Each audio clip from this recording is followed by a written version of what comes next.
The Lakota warrior meant it as a game, then stopped smiling when she remained at his side.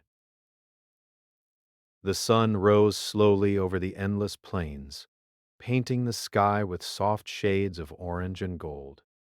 The wind whispered through the tall grass, carrying the scent of earth and the faint musk of buffalo that grazed nearby.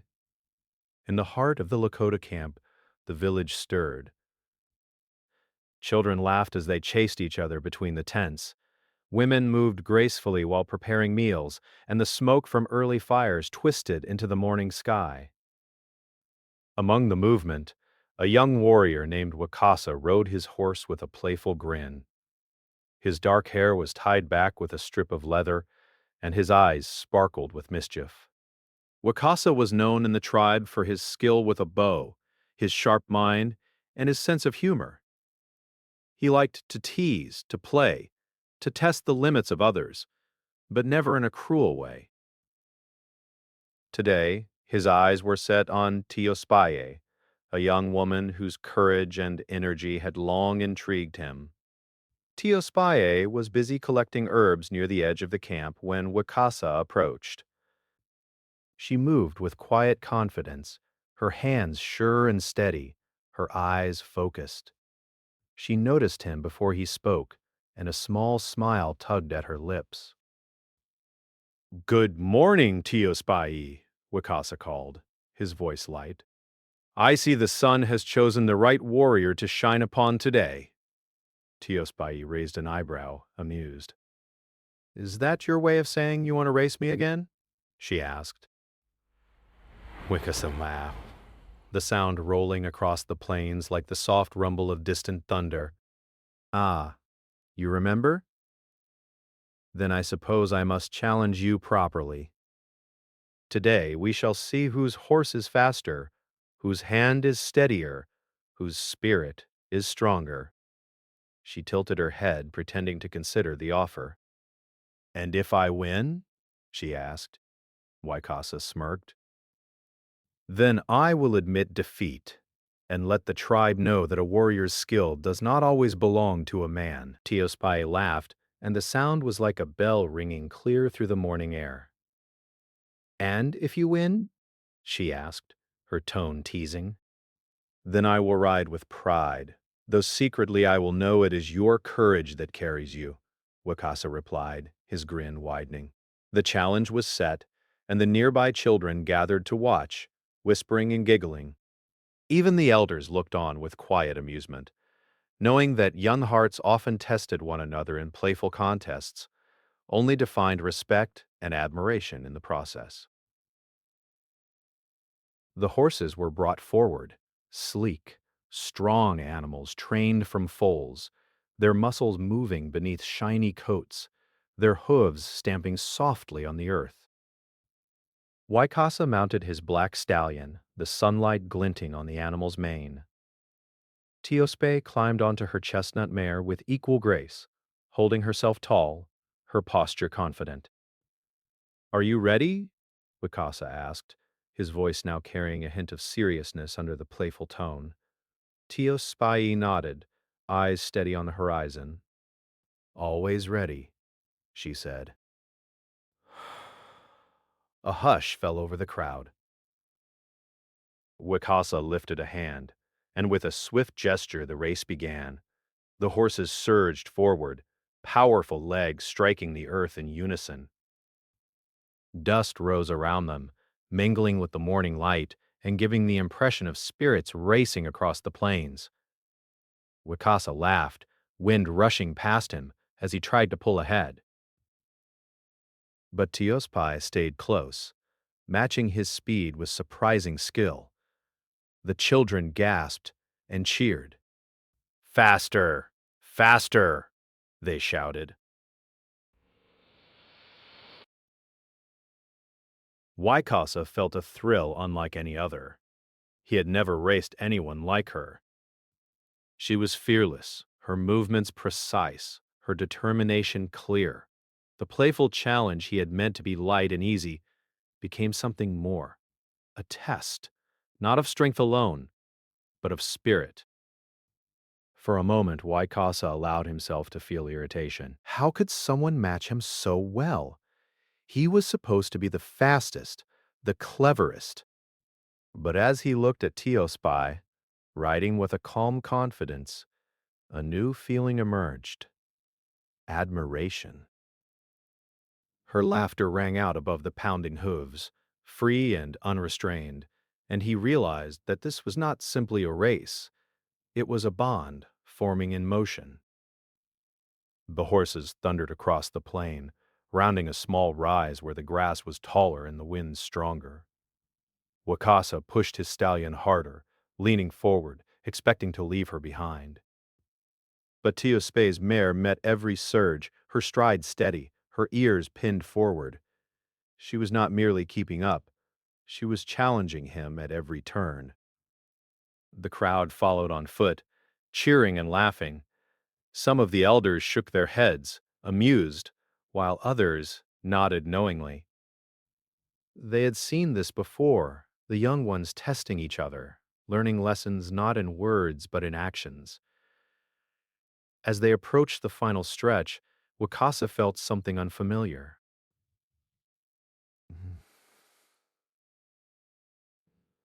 His playful grin faltered. This was no longer a game to him, not really. There was a weight in his chest, a growing respect for her courage, skill, and unyielding determination. She had chosen to remain at his side, despite the challenge he had laid before her. He realized, too, that the thrill of the race came not from victory, but from sharing it with someone who would not falter, who would meet him stride for stride. The wind rushed past his face, carrying the scent of the plains and the faint smell of Teospay's mare, and in that instant, Wakasa felt a connection that went beyond words. Finally, the race ended. The horses skidded to a stop, nostrils flaring, muscles trembling with effort. Dust clung to their coats, making them look as if they had run through clouds of smoke. Waikasa dismounted quickly, feeling his legs tremble slightly from the effort, and looked at Teospy. She dismounted with ease, her hair loose from the leather tie that had kept it in place, strands blowing in the wind. She smiled at him, that same playful, confident smile that had drawn him into this challenge. "You didn't win," she said softly, though her chest heaved slightly from exertion. Waikasa blinked, caught off guard. "No," he admitted, his voice quieter than usual.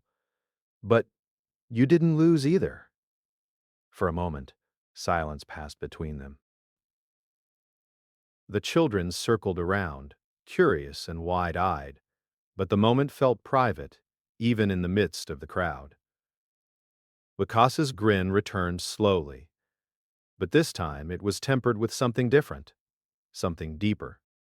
He had meant the race as a game, a test of skill and courage, but Teospy's presence, her determination, had changed its meaning. He realized that he had underestimated her, not just as a rider, but as a person. Her spirit matched his in ways he had never expected, and the thought both excited and unnerved him. The elders stepped forward, clapping softly, nodding in approval. "Strength is not only in the body," one of them said, voice gentle. "It is in the heart and the courage to stand without fear, and to remain at another's side when the world tests you."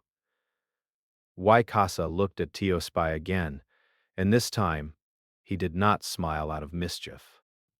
His eyes held a quiet recognition, a growing respect for the one who had met him without hesitation. The playful challenge was over, but a new understanding had begun, one that neither of them could yet name. As the sun climbed higher in the sky, the camp returned to its rhythm. Children ran and laughed, women continued their work, and the warriors tended to their duties.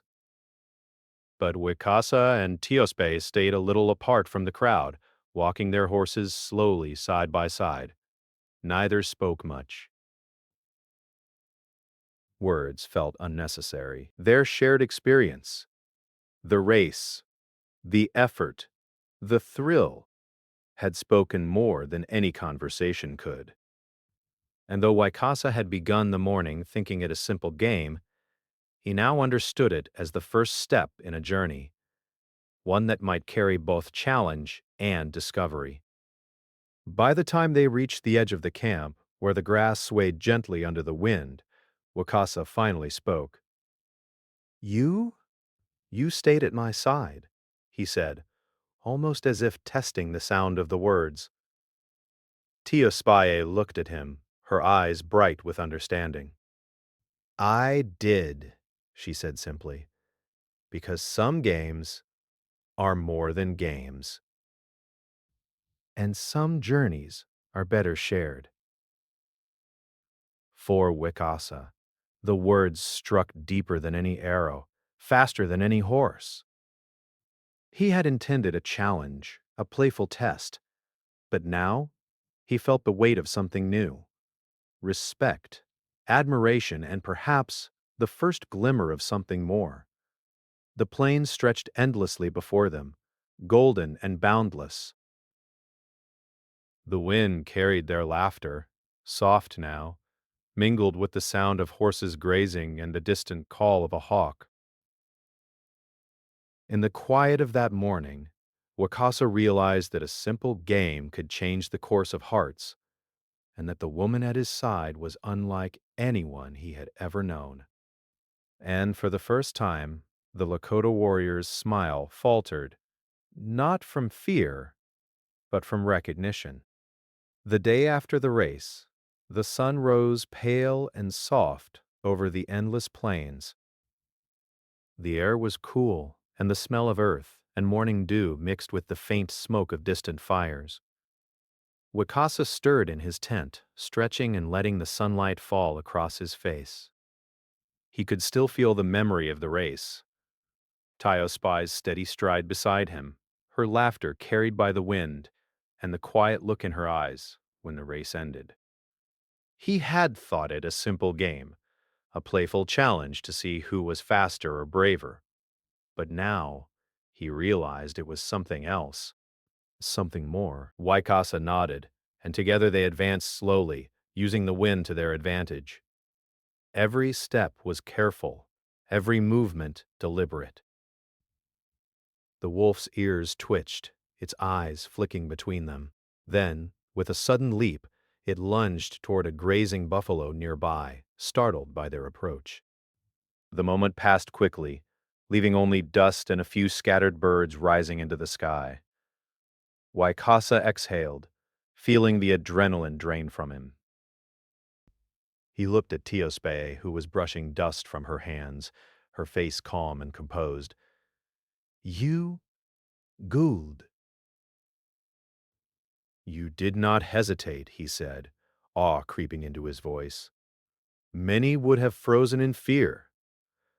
Teospaye shook her head.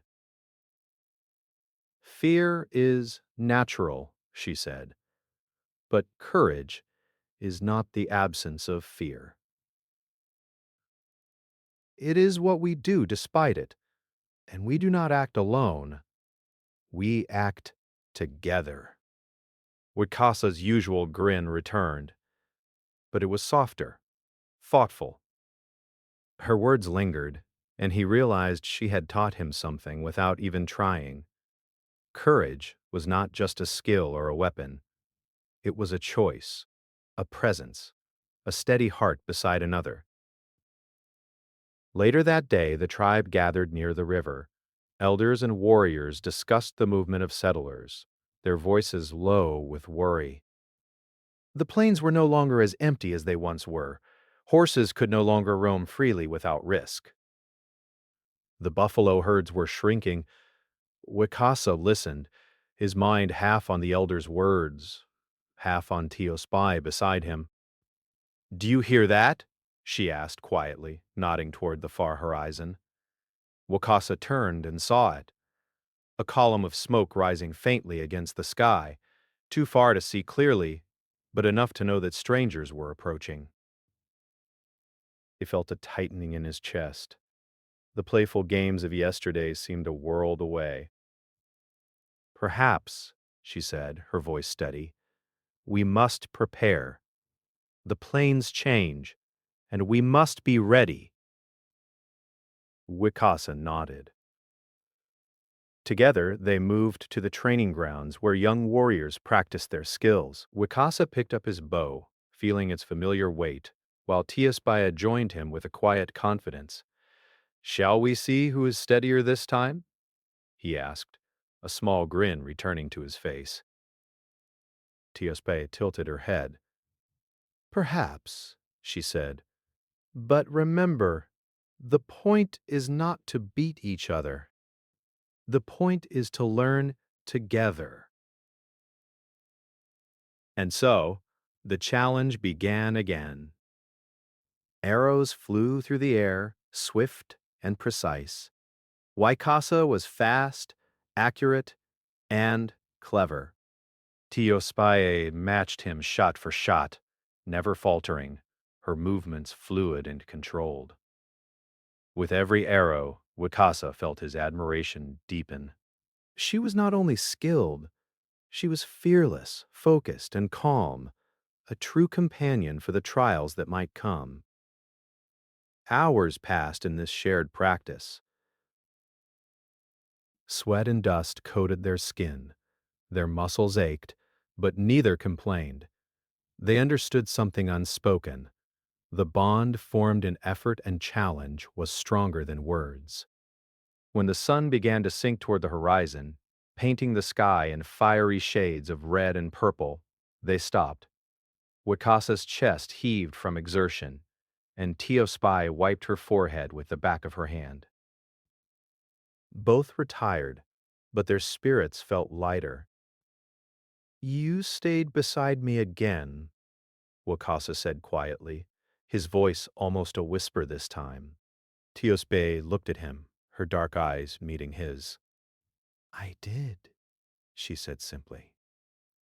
Because some things, some moments, are better shared than one alone. Waikasa felt a warmth rise in his chest. He had thought himself playful, teasing, confident.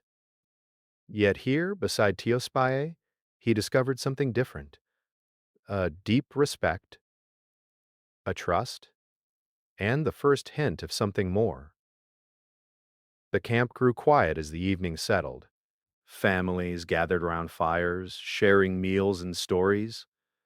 The children ran and laughed under the soft glow of the setting sun. But Wicasa and Tiospaye remained near the training grounds, standing apart, talking softly about the plains, the wind, and the life they knew. You know, Wicasa said after a long pause, yesterday I meant our race as a game. But now, I see it was more than that. It taught me something I could not have learned alone. Tiaspai smiled, a quiet, knowing smile. Games can teach lessons, she said. And sometimes, the strongest lessons are learned when we do not even realize they are happening. Wakasa nodded, feeling the truth in her words. He realized that the plains themselves, vast and wild, held lessons beyond skill or strength. They spoke of endurance, courage, and the quiet bond that could form between those who met each other with respect. Night fell, and the stars began to twinkle above the plains. Waikasa and Tios Pai walked back to the village together, the grass whispering beneath their feet, the soft hooves of their horses following behind. As they approached their tents, Wikasa glanced at Tiospai. Tomorrow, he said, we will ride again. But perhaps not as a race this time, perhaps as partners. Tiospea's smile widened slightly. I think I would like that, she said. For the first time, Waikasa felt the plains not only as a place of skill and challenge, but as a place where trust and understanding could grow. The game had begun as a playful challenge, but it had become the first step in a journey neither of them fully understood yet. And as the night wrapped the camp in quiet shadows, Wakasa realized something he had not felt before. He did not want Teospy to leave his side. The wind whispered across the plains, carrying their laughter, their shared effort, and the promise of more trials yet to come. The warrior who had meant it as a game now felt the weight of something deeper, an unspoken bond that would shape the days ahead, a quiet recognition of courage, presence, and companionship. The stars above reflected on the calm river, and Wakasa knew that the journey was only beginning. And in that moment, under the vast and endless sky, he understood that sometimes the greatest challenges were not those faced alone, but those shared, stride for stride, heart to heart, with someone who refused to leave your side. The plains were quieter than usual that morning. A thin fog clung to the grass, softening the edges of the world, and the rising sun painted the sky with pale pinks and golds. Wakasa mounted his black stallion and rode toward the eastern ridge, his eyes scanning the horizon. The playful games of days past had given way to something heavier. The threat of outsiders, settlers moving into Lakota lands, loomed closer, and he could feel the tension in the air, tight and sharp like a drawn bowstring. Teospe joined him, her chestnut mare moving with quiet strength. She did not speak at first, letting the rhythm of the horses set the pace. Wakasa glanced at her, noticing how calm and steady she seemed. Her presence had grown from a challenge to a comfort, a steadying force in the uncertainty surrounding them. "Do you think the tribe is ready?" Wakasa asked finally, breaking the silence. Teospia's eyes scanned the distant smoke of settlers' fires. "We can never be fully ready," she said, "but we can stand together. That is what matters. Courage is not only for fighting, it is for standing firm when others hesitate." Her words hit him more deeply than he expected. Courage, standing firm. Wakasa had always believed himself brave. He had faced danger with a laugh, a taunt, and the skill of a seasoned warrior. But courage beside someone else, that was different.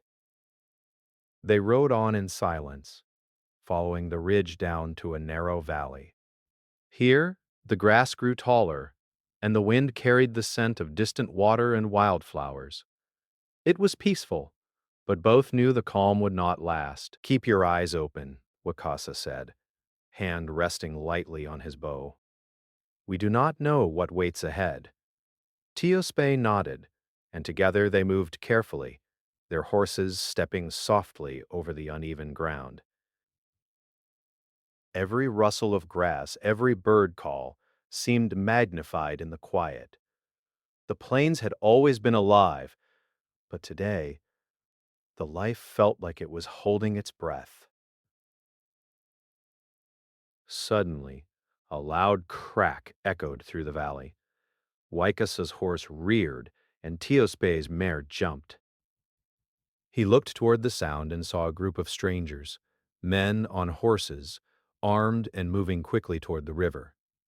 They were settlers, cutting through the plains, unaware or uncaring of the Lakota presence. Waikasa's pulse quickened. He had faced danger before, but this was different. These men did not belong here. Their intent was unclear, but their presence threatened the tribe's safety. "Back to the camp," he said, urgency in his voice. "We must warn the others." Teospe nodded, matching his pace. The two rode swiftly, wind whipping past them as they galloped across the plains. As they neared the camp, Wakasa's mind raced. Leaders would need to decide: fight, flee, or negotiate. And he playful, teasing, mischievous Wakasa was suddenly thrust into the weight of responsibility. When they arrived, the camp was alive with activity. Elders and warriors had already spotted the outsiders, and concern etched every face. Waikasa dismounted quickly, Tiaspe beside him, and approached the council of elders. "Strangers are near the river," he said, his voice steady though tense. "They may not know the land, but their presence threatens our people." The elders listened, nodding gravely. One, a tall man with deep lines on his face, spoke. "We must be cautious," he said. "We cannot underestimate them. But we cannot act without thought. Waikasa, Tiaspaye, you have seen them. What do you suggest?" Waikasa hesitated. The playful confidence he usually wore like armor felt fragile under the weight of the moment. He looked at Tiospai, who met his gaze calmly. Her presence reminded him that courage was not about reckless action. It was about standing firm, thinking, and protecting those who could not protect themselves. "We can watch them," Tiospaya said quietly. "Observe their numbers, their movements. We prepare, but we do not strike first." Wikasa nodded. "Agreed," he said. "We must protect the village and our sacred grounds. But we do not act without reason. We need to understand their intentions first." The elders murmured in approval. Plans were made. Warriors would be positioned along the high ridges, scouts would track the strangers' movements, and a small group, including Wikasa and Tiospeya, would keep close observation near the river. As the day wore on, Wikasa found himself riding beside Tiospai, watching the distant movement of the settlers. His usual humor was gone, replaced by tension and thoughtfulness. He realized that leadership was heavier than he had imagined. Every decision carried weight. Every misstep could cost lives. But Tiospai's calm presence reminded him that strength was not just in the warrior alone. It was in the bond between them, in trust, in understanding. And as they moved quietly across the plains, he felt that he was no longer playing a game. The playful races, the teasing, the challenges, those had been tests. Now, the real test had arrived. Hours passed in tense observation. The settlers were moving in groups, careful but determined. Wikasa's mind calculated their numbers, their speed, their patterns. He noticed details others might have missed, the way they paused near certain areas, the way their horses reacted to the wind. Every detail mattered. Every choice he made could affect the safety of his people. "Tiospe," he said softly, "we may need to act tonight." "Quietly, carefully. If they approach the village, we must be ready." She nodded. "And if they do not approach?" "Then we wait," Witcha said, though he could feel the tension coiling in his chest. "We wait. But we remain vigilant." Night fell, and the valley was bathed in a silver light. The settlers' campfires were visible as faint glows in the distance. Wikasa and Tiospai remained hidden, watching, listening. Their hands were steady, their hearts beating in rhythm with the quiet plains. "Do you ever feel fear?" Wakasa asked suddenly, breaking the silence. Tiospaye glanced at him. "Of course," she said. "Fear is natural, but courage is not the absence of fear. It is acting despite fear. It is standing firm when the world shakes around you." Waikasa nodded, feeling the truth of her words. He had thought himself brave, But tonight, he understood a deeper courage, one that required patience, observation, and trust in others. And most of all, trust in her. Suddenly, a sound broke the quiet, a shout, distant but clear. One of the settlers' scouts had moved closer than expected. Waikasa felt the tension snap in his chest, like a drawn bowstring. "We must act," he whispered.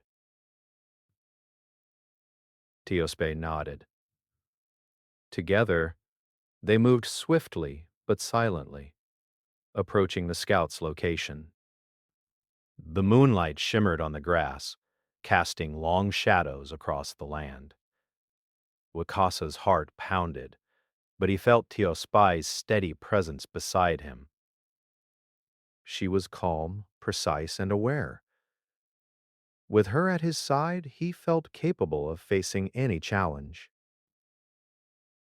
They reached the scout just as he paused, examining the river. Wikasa raised his hand, signaling Teospae to stay still. He stepped forward, letting the shadows conceal him, and whispered, "We are not here to harm you, but leave this land. Return to your people. The Lakota will protect what is theirs." The scout froze, eyes wide with fear and confusion. Then, slowly, he backed away, raising his hands to show he meant no harm. Waikasa and Teospai watched silently until he disappeared into the night, his horse moving swiftly behind him. "Good work," Teospai said softly. "You spoke with courage and restraint. That is the mark of a true leader." Wikasa exhaled, feeling the tension drain from him. He looked at her, a small smile forming despite the seriousness of the night. "And your presence gave me strength," he admitted. She returned his gaze, calm and steady. "We give each other strength," she said simply. As they returned to the ridge, the plains stretched endlessly under the moonlight. Wichkasa realized that the playful challenges of days past had prepared him for this night, not in skill alone, but in understanding courage, trust, and partnership. The settlers might return, the dangers of the plains might grow, and challenges would continue. But Waikasa knew one thing.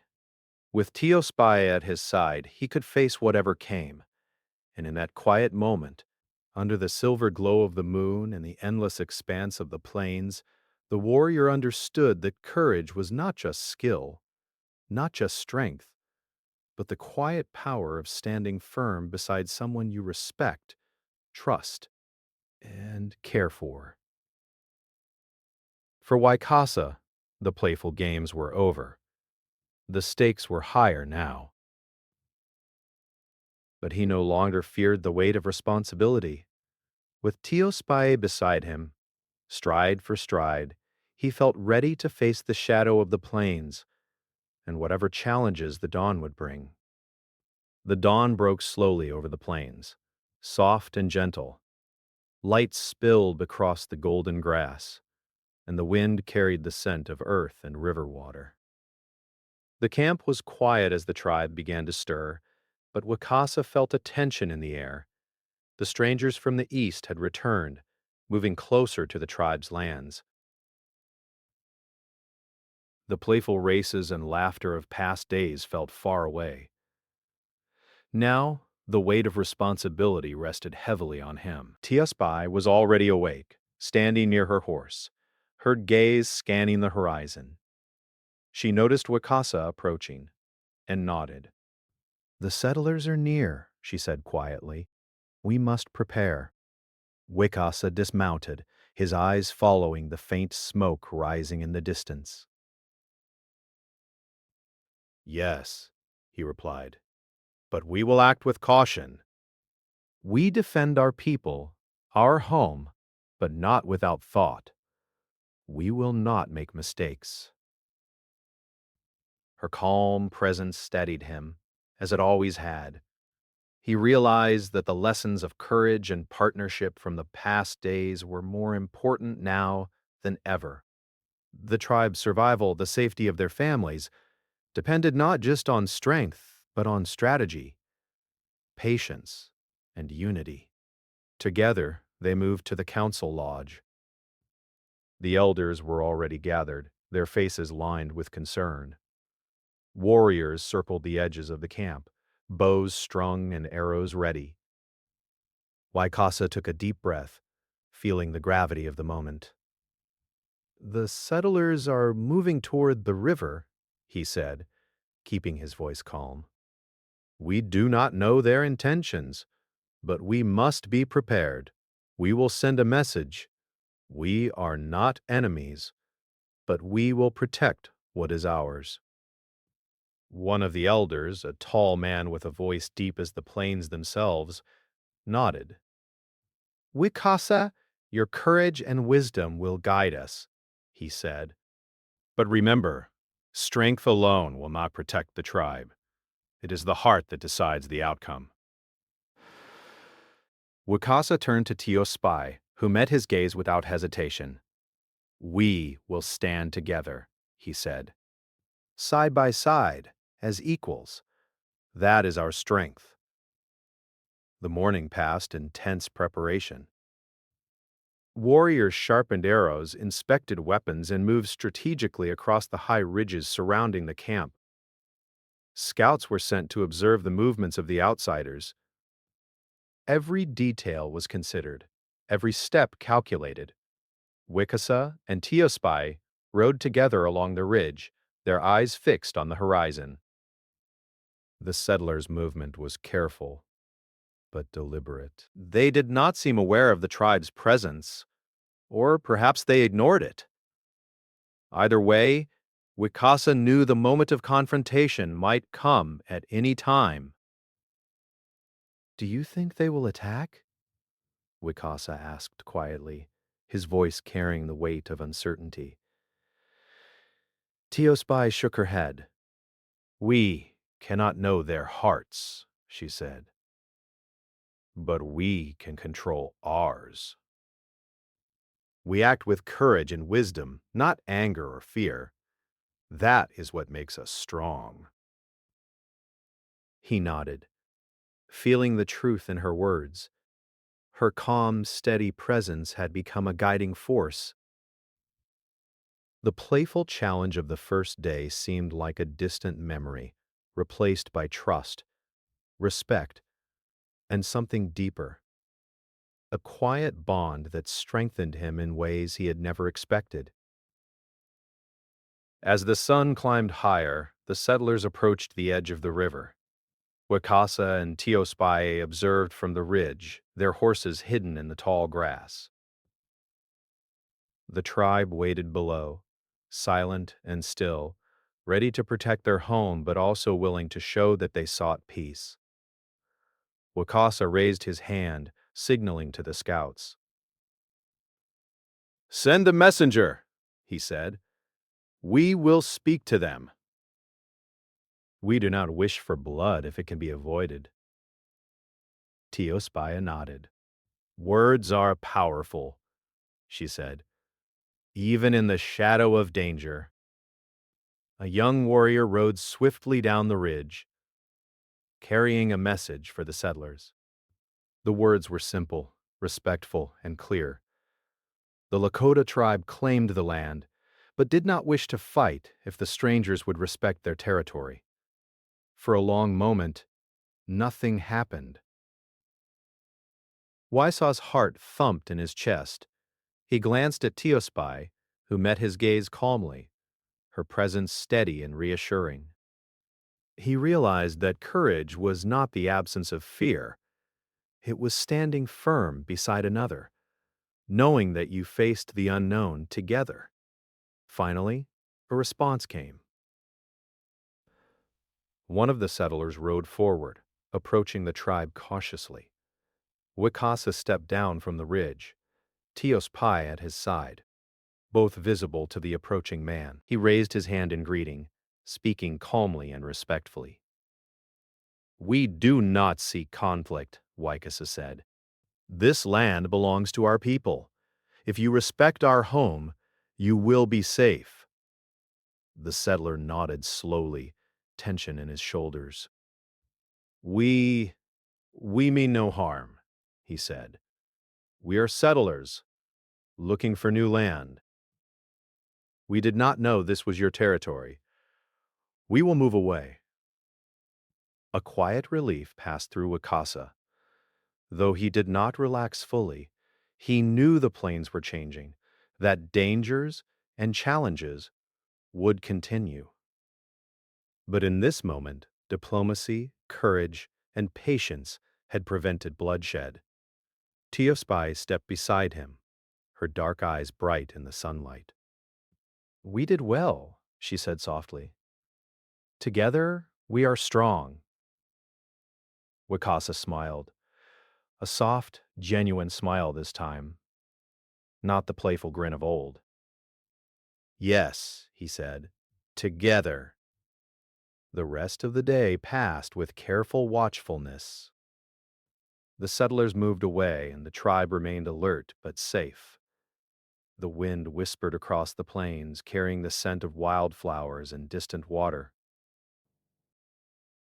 Waikasa rode slowly through the camp, observing the people, the children playing, the elders tending fires.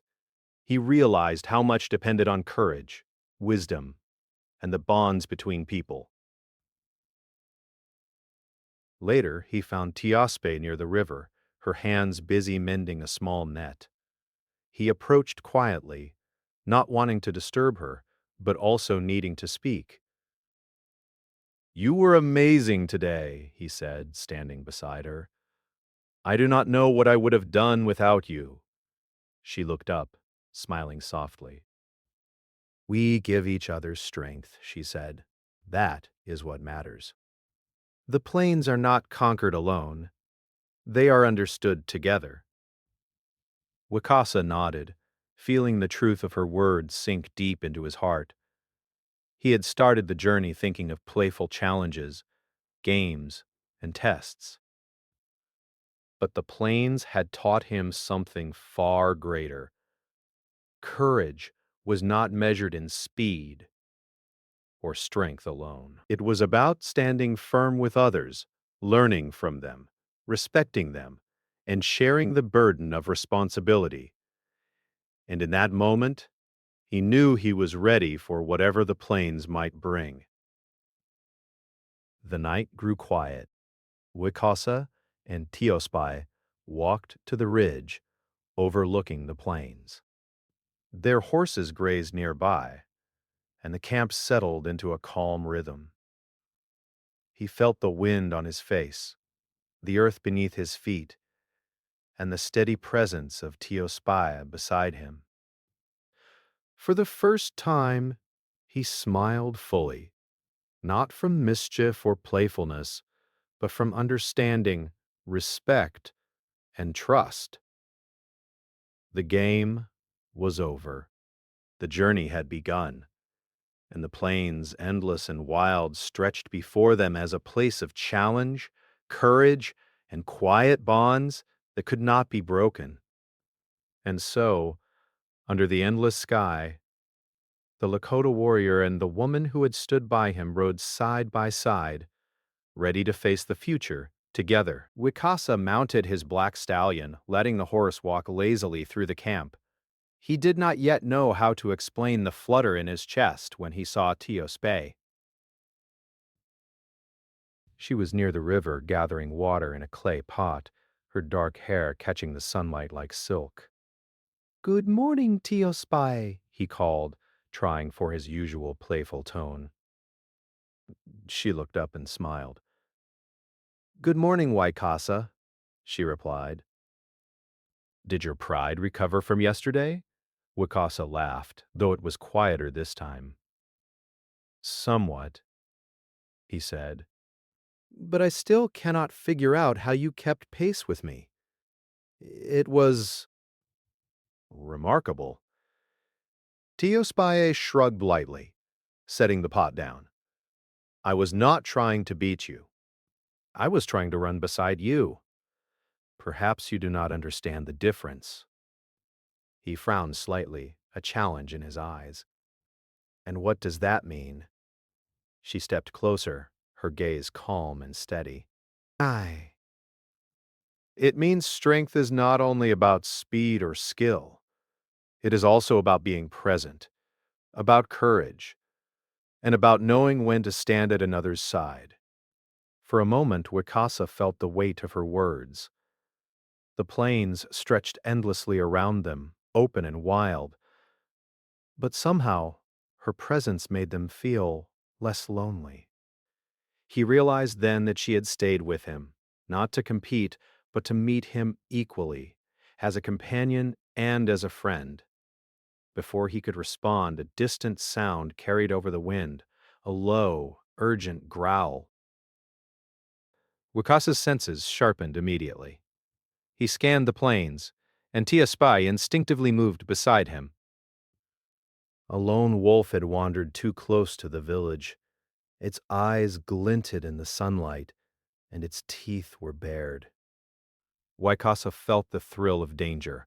He reached for his bow, arrow knocked, and his horse trembled beneath him, ready to respond.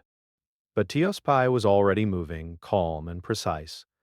She positioned herself slightly ahead, keeping her movements measured. "Do not aim too soon," she warned. "We must not startle it." It was measured in presence, in trust, in partnership. They walked their horses to the edge of the plains, where the grass swayed under the gentle wind. Wicasa looked out over the golden expanse, the endless horizon stretching before them. He thought of the races, the challenges, and the dangers they had faced. Each step, each moment, had built a bond stronger than any playful contest could have. "Tayo Spy," he said, his voice low but certain. I want you by my side, not just for the challenges, not just for the battles, but for everything. The plains, the tribe, the future. We face it together." She turned to him, her eyes calm and steady. "I will stay," she said simply, "because some journeys are not meant to be taken alone, and some bonds are stronger than fear or danger." Wikasa felt a quiet peace settle over him. The playful races, the teasing words, the first sparks of challenge, they had led him here, to this understanding, this bond. The plains stretched endlessly, wild and free, but with Teospai beside him, he felt ready to face whatever came next.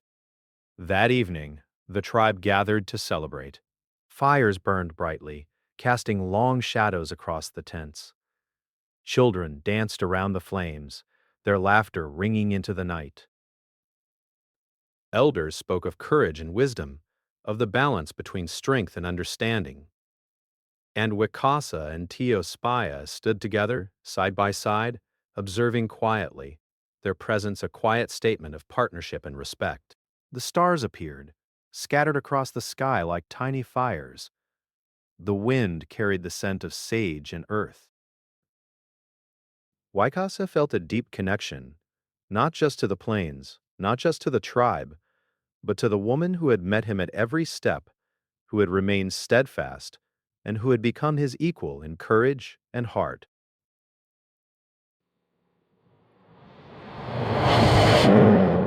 He realized that leadership was not about being the strongest alone.